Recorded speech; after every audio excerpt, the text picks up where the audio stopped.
The sleek, silver alien craft glided silently through the blackness of space, its occupants marveling at the lush, vibrant blue-green planet that had come into view. "This must be the cradle of intelligent life we've been searching for," remarked Dr. Sarah Chen, the lead cynoanthropologist on the exploratory mission. As their vessel approached, sensors detected the first signs of advanced technology. Various orbital satellites and space stations. Fascinating. It appears this planet, designated Earth, is home to a spacefaring civilization. The aliens knew first contact was a delicate matter, but their curiosity was piqued.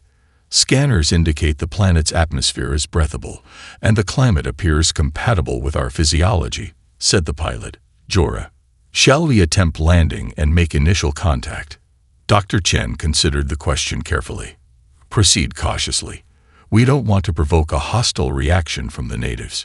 Begin broadcasting universal greeting signals on all channels and prepare a delegation to make first contact." As the alien craft glided through the upper atmosphere, it was immediately detected by human radar and communication networks. Alarms blared in military command centers around the world, and the scramble to respond began in earnest. "Unidentified craft detected entering our airspace. All units prepare to engage," barked the general overseeing NORAD's aerospace defense. Fighter jets were quickly launched, loaded with the latest air-to-air missiles. On board the alien vessel, the occupants remained calm and composed, hailing the humans on all available frequencies. "Greetings, people of Earth. We come in peace from the Galactic Alliance. We mean you no harm and wish only to make peaceful contact and share knowledge." But the human response was one of fear and suspicion. "This is the United States Air Force. You have entered restricted airspace without authorization. Identify yourselves immediately, or we will open fire." The pilots scanned their scopes intently, fingers poised on the trigger. In the alien command center, Dr. Chen shook her head. "It seems the humans are not yet ready for first contact. Their primitive military technology poses little threat to our shields, but violence would only breed more violence. We must find a way to de-escalate the situation." She turned to the communications officer. "Hail them again, but this time adjust the transmission to account for their limited linguistic abilities. Emphasize that we come in peace and mean no harm. Appeal to their curiosity and desire for knowledge."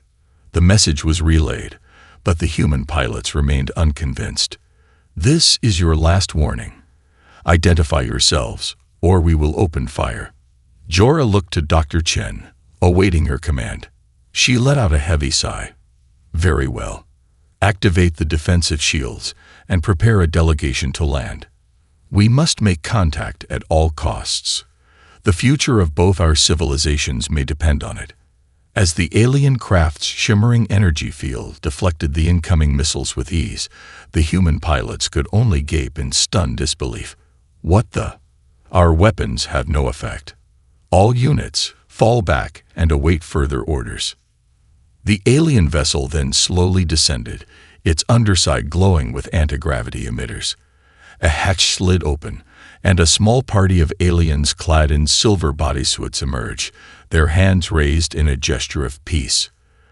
Dr. Chen stepped forward, knowing the weight of the moment. "People of Earth, we come to you as friends, not conquerors. We wish only to learn from you and share the wonders of the cosmos. Please, let us meet as equals and begin a new chapter of discovery and cooperation." The human soldiers remained wary, their weapons still at the ready. This first meeting between two vastly different civilizations hung in the balance, the outcome uncertain. The fate of the world now rested on how the humans would respond. The alien delegation emerged from their spacecraft, their hands raised in a gesture of peace and goodwill. Leading the group was Dr. Sarah Chen, the mission's chief cynoanthropologist. She stepped forward cautiously, her silver bodysuit shimmering in the sunlight. "People of Earth, we come to you as friends, not conquerors," she said in a calm, measured tone, her words translated through a sophisticated communication matrix. "We wish only to learn from you and share the wonders of the cosmos. Please, let us meet as equals and begin a new chapter of discovery and cooperation.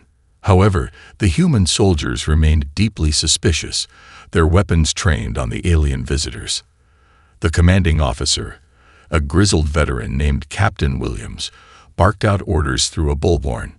Stand down and identify yourselves immediately. This is a restricted military zone. You have no authorization to be here.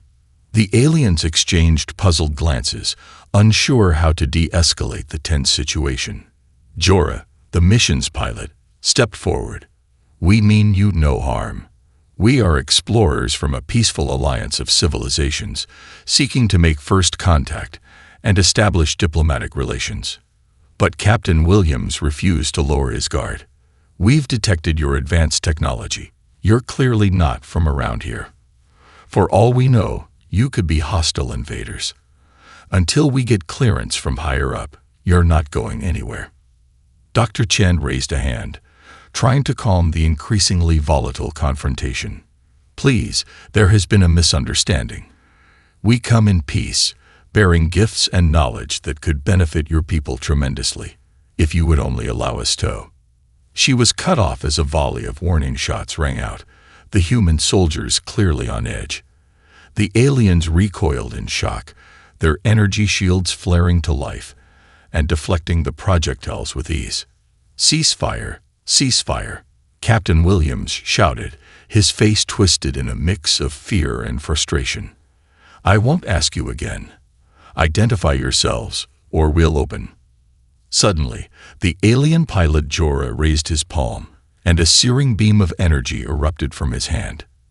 It lanced out, striking the nearest military vehicle and reducing it to a twisted, molten husk in a matter of seconds.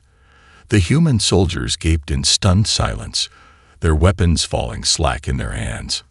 Dr. Chen whirled on Jorah, her expression one of dismay. What have you done? I told you to avoid any displays of force. You've only escalated the situation. Jorah's eyes narrowed. They left us no choice. Their primitive technology poses no threat to us, and their hostile posturing jeopardizes our mission. We must assert our superiority if they are to understand the futility of resistance. The human captain frantically reached for his radio, barking urgent demands for reinforcements and air support. But as he did so, another alien raised a hand, and a shimmering energy field suddenly enveloped the entire military detachment, immobilizing them. There, that should keep them contained for the time being, the alien said calmly. We must now decide how to proceed. Shall we continue attempting peaceful contact, or demonstrate the full extent of our technological might? Dr. Chen's shoulders slumped in dismay. This was not how I envisioned our first meeting with humanity. We've already made a grave error in judgment, one that may have irrevocably damaged our chances of establishing positive relations. She turned to face the trapped human soldiers, their expressions a mix of fear and defiance. People of Earth, I implore you, let us start anew. We have come to you as friends, not conquerors. Allow us to prove our peaceful intentions, and let us work together to forge a brighter future for both our civilizations. But the humans remained stubbornly silent, their distrust of the aliens only deepening with each passing moment. The stage was set for a fateful clash, one that would test the very limits of humanity's resolve in the face of an advanced, seemingly superior extraterrestrial presence. Tension hung thick in the air as the standoff between the human soldiers and the alien delegation reached a fever pitch. Captain Williams and his men remained trapped within the shimmering energy field, their weapons useless against the superior alien technology. Dr. Sarah Chen pleaded with the humans, her voice tinged with a note of desperation. Please, you must understand. We mean you no harm. Allow us to demonstrate our peaceful intentions, and let us work together towards a future of cooperation and mutual prosperity. But the captain's expression remained resolute, his eyes narrowed with defiance. Cooperation. You think we're just going to roll over and let you waltz in here, flaunting your fancy gadgets and demanding we submit? Not a chance in hell. Jorah, the alien pilot, stepped forward, his posture radiating a calm, almost arrogant confidence. Your primitive military technology is no match for us. We have the power to utterly obliterate your forces with a mere thought." He raised his hand, and a searing beam of energy erupted from his palm, streaking towards a nearby troop transport. The human soldiers braced for impact, their faces twisted in a mix of terror and resignation. But to their astonishment, the beam simply bounced off an invisible barrier, leaving the vehicle unharmed. "What the?" Captain Williams gaped, his bravado momentarily shaken. "How did you?" Jorah gave a dismissive chuckle. "Your weapons are as effective against us as a child's slingshot. Our protective shields render your armaments utterly useless." To drive the point home, he casually flicked his wrist, and a series of rapid-fire energy bursts lanced out, systematically disabling the remaining military vehicles. Tires blew out, electronics sizzled and sparked, and thick plumes of acrid smoke billowed into the air. The human soldiers could only watch in stunned disbelief as their formidable arsenal was rendered completely impotent.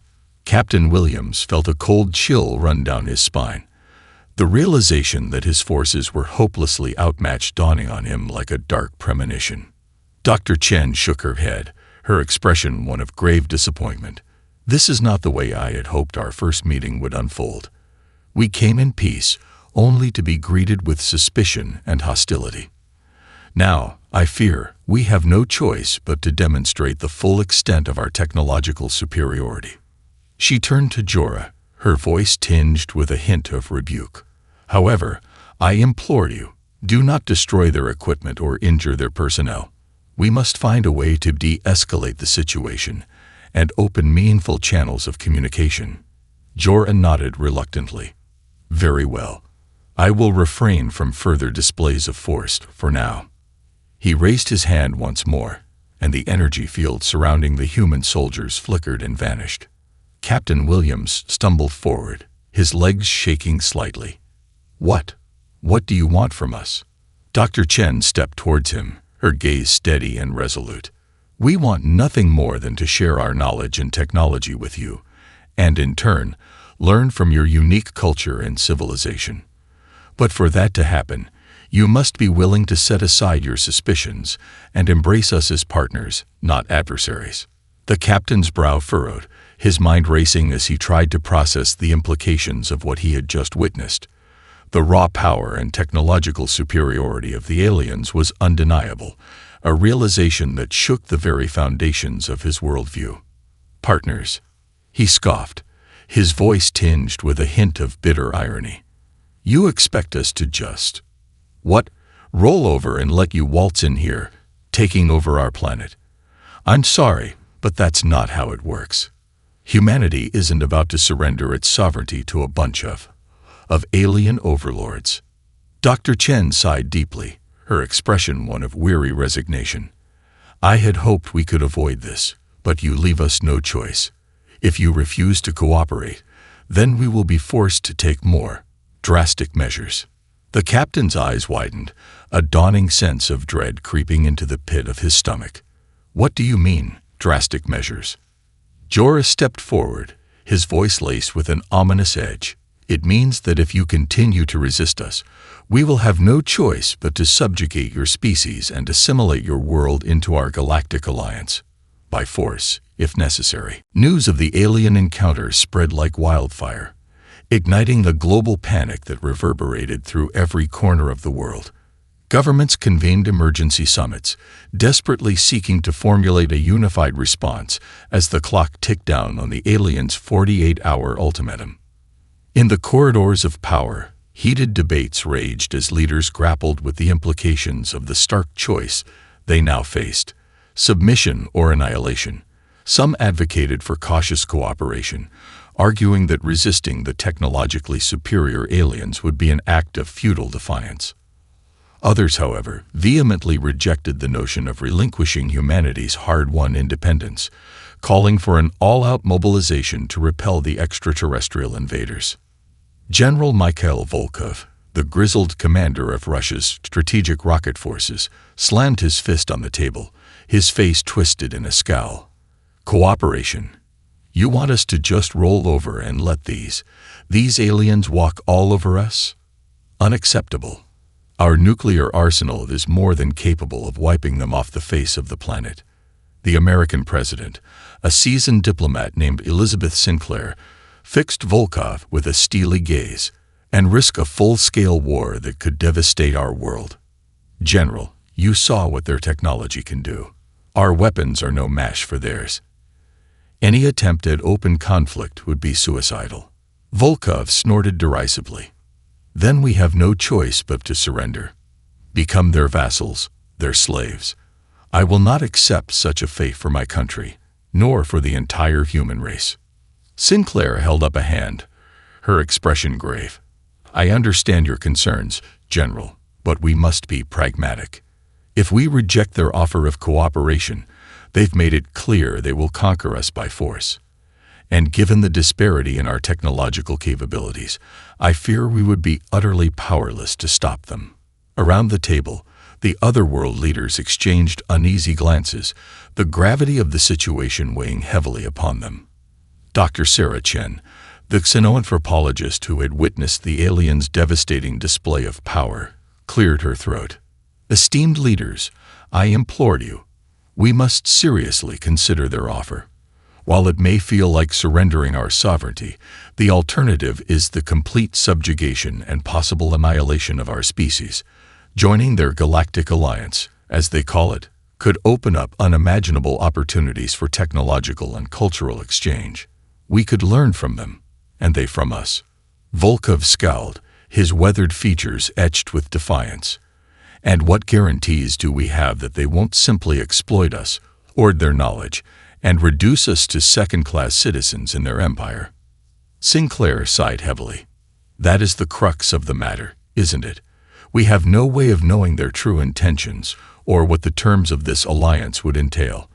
But if we reject their offer, we risk everything. The room fell silent, the heavy weight of uncertainty and impending doom hanging in the air. After what seemed like an eternity, Sinclair straightened in her chair, her expression resolute. Gentlemen, ladies, we have little choice. I will convey to the alien delegation that we accept their terms and are willing to negotiate the details of our integration into their Galactic Alliance. Volkov opened his mouth to protest, but Sinclair held up a hand, silencing him. I know this is not what any of us wanted, but for the sake of our planet, our people, we must at least try to reach an accommodation. The alternative is unthinkable. As the assembled leaders began to reluctantly nod their agreement, a hush fell over the room. The fate of humanity now rested on the fragile hope that the aliens would keep their word, and that cooperation with this advanced extraterrestrial civilization would not come at too steep a price. The announcement that the world's governments had accepted the aliens' ultimatum and agreed to negotiate the terms of their integration into the Galactic Alliance ignited a firestorm of outrage and protest across the globe. From the bustling streets of Tokyo to the remote villages of the Amazon, humanity's reaction was one of deep, visceral opposition. For many, the mere thought of surrendering Earth's hard-won sovereignty to an extraterrestrial power was utterly unacceptable. Militant factions, fueled by nationalist fervor and a fierce devotion to human exceptionalism, rallied their followers, calling for an all-out resistance against the alien invaders. In the sprawling megacity of New Delhi, vast crowds chanted slogans and waved banners denouncing the decision of their political leaders. No to alien occupation, they roared. Humanity will never bow to extraterrestrial tyranny. Across the Atlantic, similar scenes played out in the streets of London, where protesters clashed violently with riot police dispatched to maintain order. This is our world, not theirs. A young man shouted defiantly, his face contorted with rage. We'll fight them to the last man, woman, and child. Dr. Sarah Chen watched the unfolding chaos with a heavy heart, her brow furrowed with concern. I had hoped that the promise of technological advancement and cultural exchange would sway public opinion in our favor, she murmured to Jorah, the alien pilot who accompanied her. But it seems the human instinct for self-determination is far more powerful than we anticipated." Jorah's expression remained stoic, his eyes narrowed with a hint of impatience. "They are primitive, irrational creatures," he scoffed. "Their relentless resistance to our offer of cooperation is illogical. If they refuse to see reason, then we have no choice but to subdue them by force."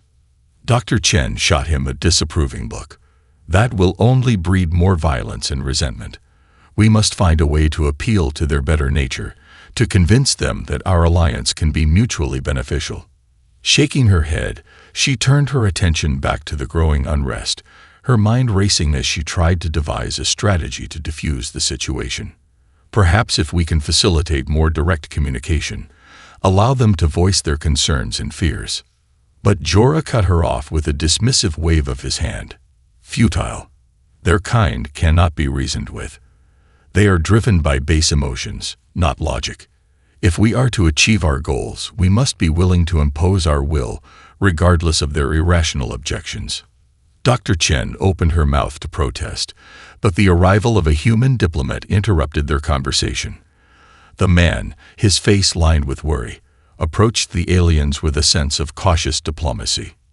"Dr. Chen, we're having a very difficult time containing the public backlash to the agreement our leaders have reached with you. Violent demonstrations are breaking out in major cities across the world, and there are even reports of isolated acts of terrorism targeting your ships and personnel." He paused, wiping the sheen of sweat from his brow. "I must impress upon you the gravity of the situation. If we cannot find a way to assuage the public's fears and convince them of the merits of cooperation, I fear our fragile accord may collapse entirely. And the consequences of that could be catastrophic." Jorah's eyes narrowed, and he fixed the diplomat with a cold, calculating stare. "Then perhaps it is time we demonstrated the full extent of our power. If your people refuse to accept our generous offer, then they will simply have to be persuaded." Dr. Chen's expression darkened, and she placed a restraining hand on Jorah's arm.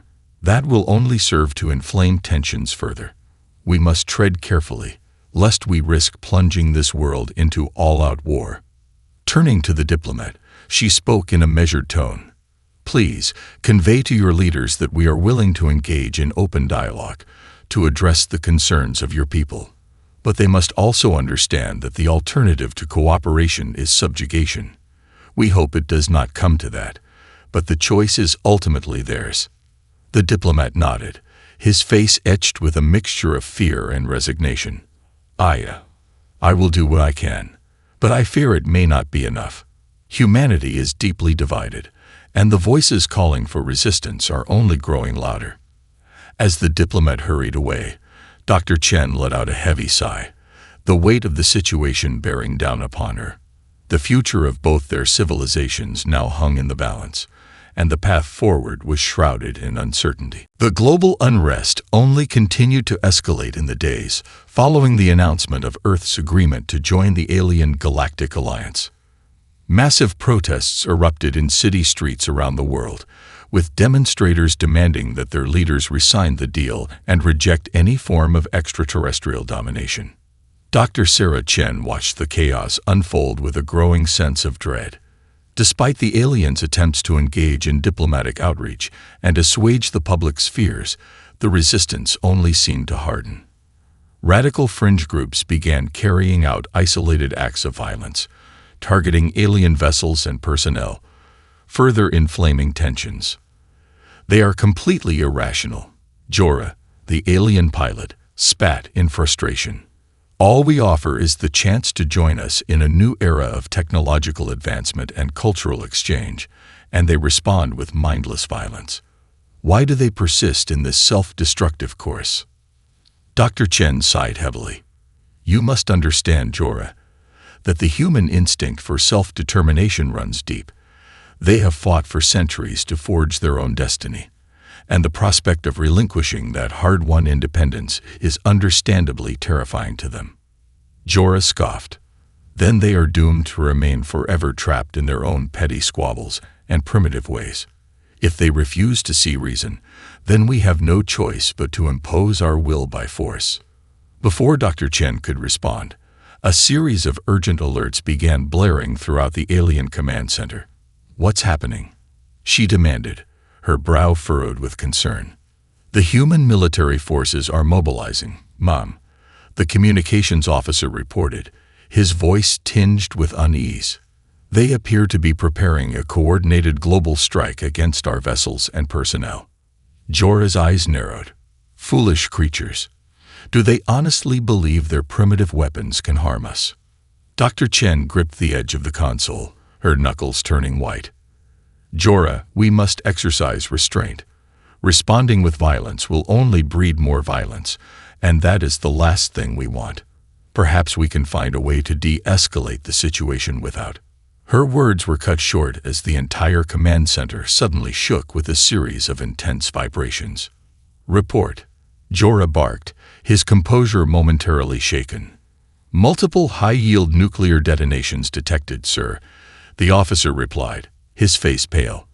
"The human militaries have launched a coordinated strike against our ships and installations across the globe." Jorah's expression hardened, his jaw clenching with a mixture of anger. "And something else. So they have chosen war. Very well. It is time we showed them the true extent of our power." He turned to Dr. Chen, his gaze unwavering. "Activate the defensive shielding and prepare a demonstration of our technological superiority.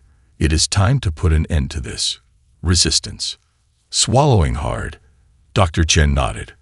I understand." She knew that what was about to transpire would be a devastating blow to humanity's collective psyche, but if there was any hope of averting all-out conflict, they had no choice but to act. Moments later, the alien vessels erupted in a dazzling display of energy, projecting massive force fields that effortlessly deflected the incoming nuclear warheads. The human military commanders, their faces etched with a mix of horror and disbelief, could only watch helplessly as their most devastating weapons were rendered utterly ineffective. But the aliens did not stop there. With a casual wave of their hands, the extraterrestrial beings unleashed a series of concentrated energy beams, systematically disabling every nuclear weapon on the planet. Silos exploded, warheads were reduced to molten slag, and the world's most destructive arsenal was rendered completely powerless. Panic swept across the globe as the news of this technological domination spread. Governments scrambled to respond, but their leaders knew that further resistance was futile. The human militaries, once the pride of their nations, had been exposed as woefully outmatched by the aliens' superior technology. Dr. Chen observed the unfolding chaos with a heavy heart. "There is no going back from this," she murmured, her voice barely above a whisper.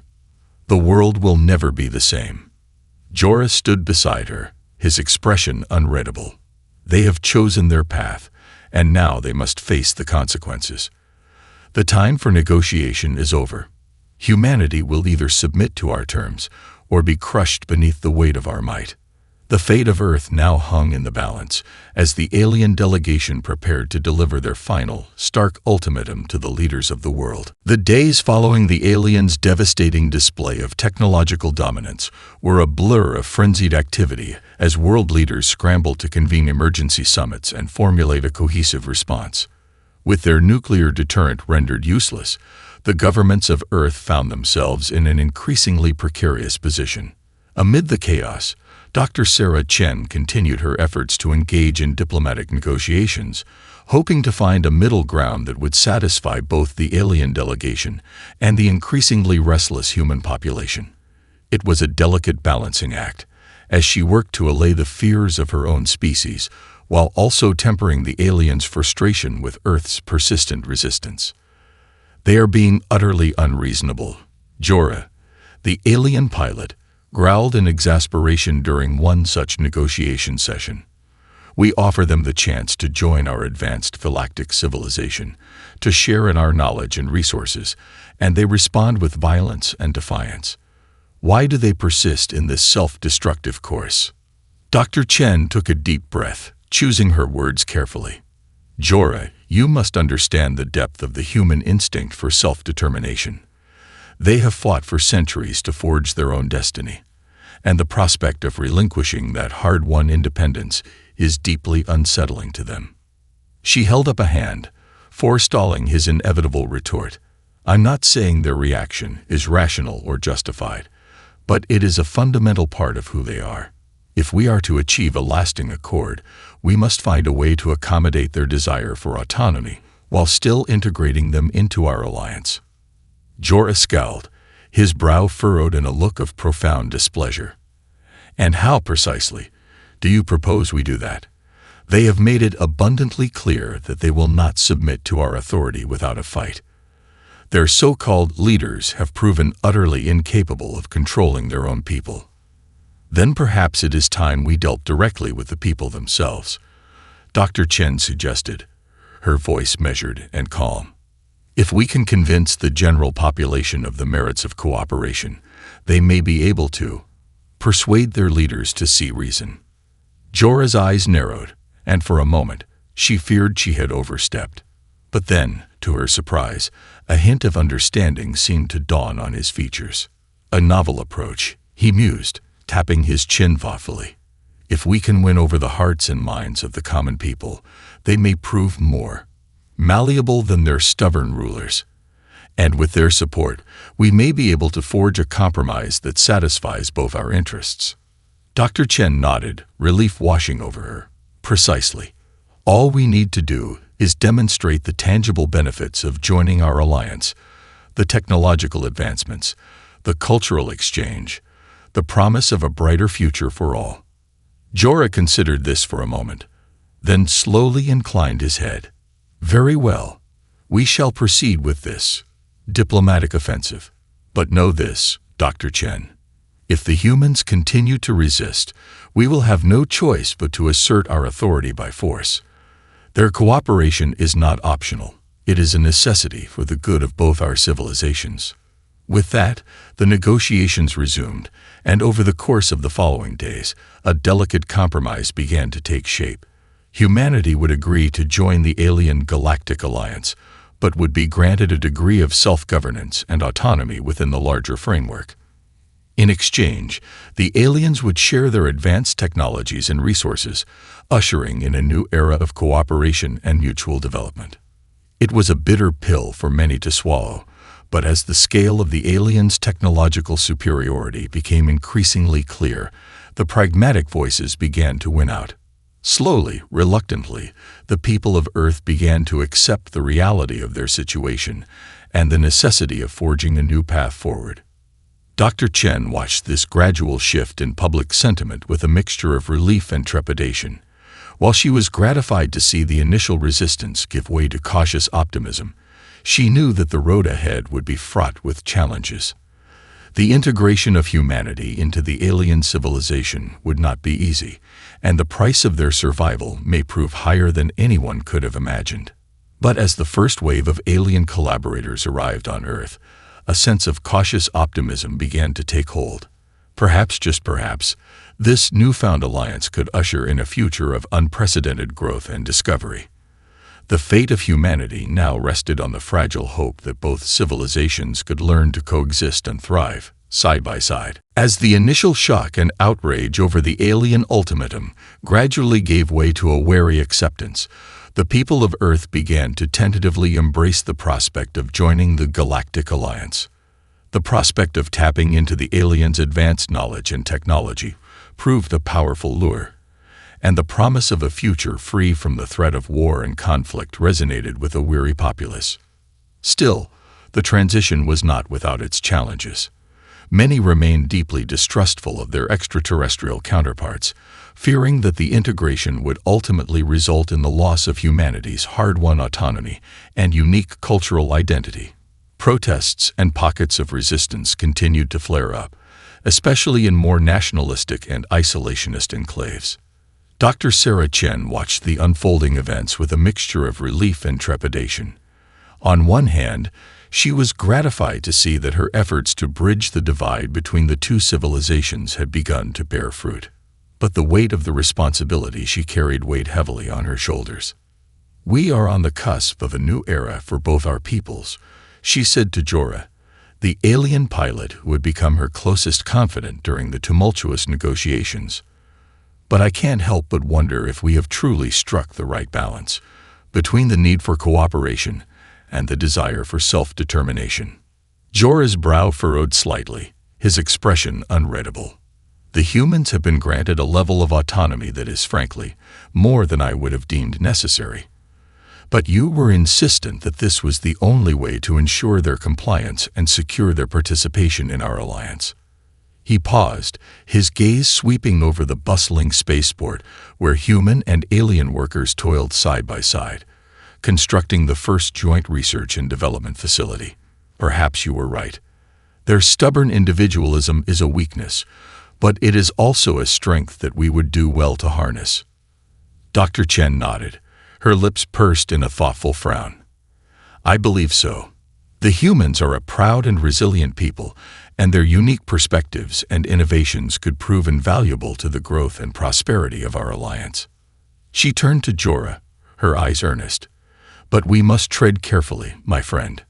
Any perceived encroachment on their sovereignty, any hint that we are seeking to subjugate them, could reignite the flames of resistance. We must continue to cultivate trust and mutual understanding if this union is to succeed. Jorah inclined his head in acknowledgement. I understand. We will proceed with caution and demonstrate the benefits of our cooperation through tangible results. With time, I am confident the humans will come to see us as true partners rather than overlords.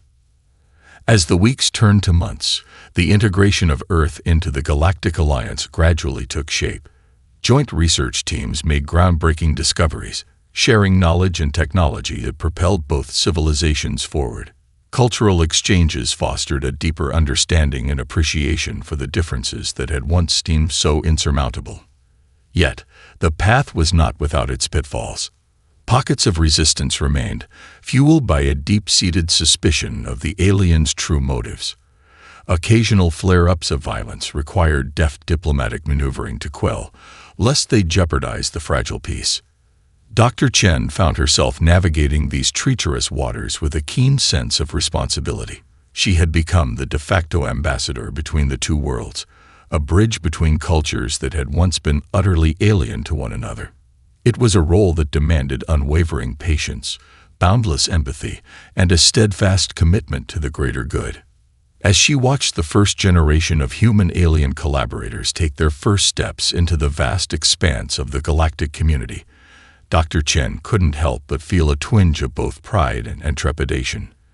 The future was uncertain, but the possibilities it held were truly awe-inspiring. We are standing at the precipice of a new era, she murmured to herself, her gaze fixed on the sleek, silver vessels that now graced the skies of Earth. One where humanity will forever be changed, for better or for worse. With a deep breath, she turned and made her way back to the negotiation table, ready to tackle the next challenge that lay ahead. The path forward may be shrouded in uncertainty, but she was determined to ensure that humanity's unique identity and values would endure, even as they took their first steps into the vast, uncharted realms of the cosmos.